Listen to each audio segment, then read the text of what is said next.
Часті бронхіти, затяжний кашель без причини, алергія, яка не лікується, постійна слабкість і виснаження. Часто лікують саме ці симптоми, але корінь проблеми не там, де його шукають. Часто причина – аскариди, великі круглі паразити, які не живуть тихо в одному місці. Розберемося, де конкретно вони можуть нам нашкодити. Їх життєвий цикл виглядає так: кишечник, кров, печінка, серце, легені і знову кишечник. І саме на етапі міграції виникає найбільша плутанина з діагнозами. Коли личинки проходять через легені, з'являються сухий або нав'язливий кашель, задишка, хрипи, субфебрильна температура, симптоми, схожі на алергічну реакцію. В цей момент людині часто кажуть: це бронхіт, це алергія, це на нервовому ґрунті. Лікують симптоми, причину не бачать.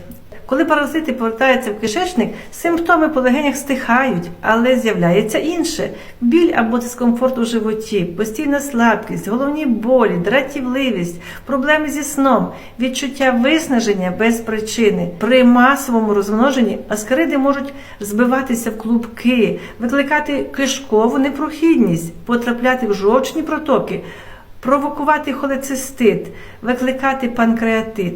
І тоді людина роками лікує жовчний, підшлункову, слабкий кишківник, не розуміючи, чому стан не стає стабільним.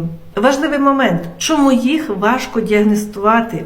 Аналіз калу часто нічогісінько не показує, симптоми розкидані по різних системах. Лікарі дивляться кожен свою частину. І у результаті людина чує: за аналізами все нормально. Але по відчуттях – ні. Іноді те, що виглядає як дивні симптоми, хронічна втома, незрозумілі загострення, насправді є наслідком паразитарного навантаження, яке роками не беруть до уваги. Запитання до вас. Чи було у вас щось подібне? Кашель, алергія, виснаження без зрозумілої причини? Якщо так, звертайтеся, підберемо індивідуально під ваші потреби і запити натуральні продукти, які допоможуть зменшити паразитарну флору.